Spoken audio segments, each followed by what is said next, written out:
योगी cabinet की बैठक में आज तमाम प्रस्ताव पास किए गए, जिसमें उच्च शिक्षा विभाग से जुड़े भी कई अहम प्रस्ताव रहे। हमारे साथ बात करने के लिए प्रदेश के उच्च शिक्षा मंत्री योगेंद्र उपाध्याय जी हैं। योगेंद्र जी, 3 अहम प्रस्ताव पास किए गए। लक्ष्मीबाई स्कूटी योजना थी जो सबसे महत्वपूर्ण, जो आपके शायद मैनिफेस्टो में भी थी। हमारे पार्टी के संकल्प पत्र में था कि उत्तर प्रदेश के अंदर हायर एजुकेशन को प्राप्त करने के लिए जो ड्रॉप रेट थी छात्राओं की वो बढ़ी हुई थी, उसको कम करने के लिए उनको सुविधा संपन्न बनाया जाए छात्राओं को।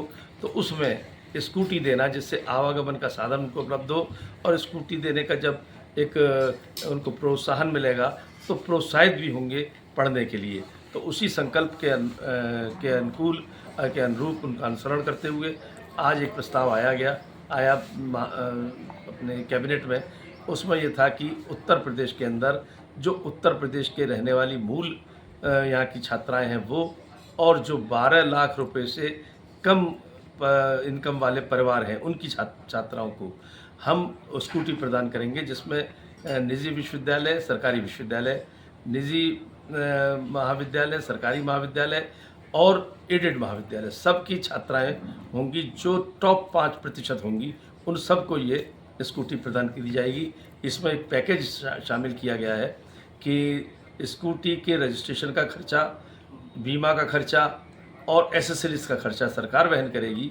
साथ में ही वितरण के समय 5 लीटर पेट्रोल और एक ISI मार्क का हेलमेट दिया जाएगा, जिसमें कि यह भी व्यवस्था की गई है कि मुख्यमंत्री जी के विशेष निर्देश पर कि जो दिव्यांग छात्राएं होंगी उनको सबको दी जाएगी ये स्कूटी, तथा शहीदों के परिवार की छात्राओं को और जो निराश्रित परिवार हैं उनकी छात्राओं को भी ये स्कूटी प्रदान करेंगे। एक और महत्वपूर्ण फैसला हुआ है कि जो हमारी प्राचीन संस्कृति रही है, जो हमारे रिसर्च पुराने रहे हैं, और उसको लेकर आप एक पीठ की स्थापना कर रहे हैं, तो इसमें क्या कुछ खास रहने वाला है? भारतीय ज्ञान परंपरा ये बहुत समृद्धशाली ज्ञान की परंपरा है।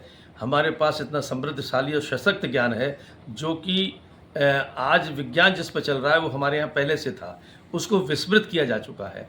अब उसको पुनर्जीवित करने के लिए और आने वाली नस्लों तक उसको पहुँचाने के लिए और उसको चिरजीवी और चिरंजीवी बनाने के लिए शोध पीठों की स्थापना एक लक्ष्य लिया गया।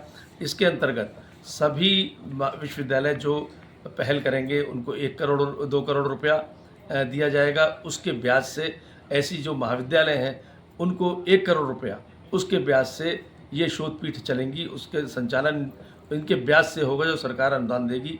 इसके अतिरिक्त वो लोग भी स्वतंत्र होंगे कहीं से अनुदान फंड को इजाफा करने के लिए, लेकिन चलेगा सब ब्याज से, एक बात। और उसमें जो हमारा समृद्धशाली ज्ञान है, जिस नाम से वो पीठ स्थापित होगी, उसका समग्रता में वहाँ पर चिंतन करने के लिए, अध्ययन करने के लिए लिटरेचर होगा। वहाँ पे व्याख्यान मालाएँ होंगी, वहाँ पे उसके प्रोफेसर्स होंगे जो आने वाली पीठ को छात्रों को बताएंगे, पीढ़ी को बताएंगे, और वो उस पर रिसर्च करके शोध करेगी, जिससे कि हमारी ज्ञान परंपरा एक तो चिरजीवी बने और आने वाली नस्लों को पहुँचे। एक अंतिम प्रश्न है कि आप बात कर रहे हैं रिसर्च की, भारतीय ज्ञान परंपरा की। दिल्ली में छात्रों का आंदोलन चल रहा है, तमाम जो विपक्षी दल हैं वो उनके साथ एकजुट हैं। उनका कहना है कि सरकार का युवाओं से पढ़ाई लिखाई से कोई मतलब नहीं। देखिए, जिन लोगों ने अभी तक पूरी शिक्षा व्यवस्था इसी तरह चौपट की, ये वो लोग हैं जिन्होंने कभी ये नारा दिया था कि आप हमको वोट दीजिए, हम आपको नकल का अधिकार देंगे। तो ऐसे लोगों ने ही शिक्षा व्यवस्था को चौपट किया है।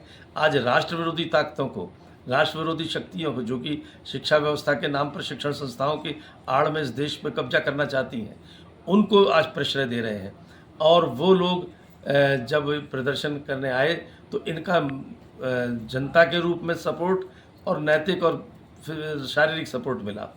इसका साफ मतलब जाहिर होता है कि ये राजनीतिक दल इतने हतोत्साहित हैं, इतने हताश हैं कि अब इनके सामने कोई मुद्दा नहीं है और ये अपनी राजनीतिक ज़मीन अपने बलबूते पर नहीं खड़ी कर पा रहे हैं। इसलिए ऐसे राष्ट्र विरोधी लोगों से जुड़कर अपनी राजनीतिक ज़मीन तैयार करने के लिए ये कुछ कसरत कर रहे हैं जो असफल होंगे। बहुत बहुत धन्यवाद हमसे बात करने के लिए। ये थे हमारे साथ उच्च शिक्षा मंत्री योगेंद्र उपाध्याय, जिन्होंने बताया कि जो आज फैसले लिए गए हैं कैबिनेट की बैठक में वो कितने महत्वपूर्ण हैं युवाओं के लिए, बच्चों के लिए, और साथ ही साथ जो प्रोटेस्ट चल रहा है दिल्ली में छात्रों का, उसको लेकर भी उन्होंने अपनी प्रतिक्रिया दी।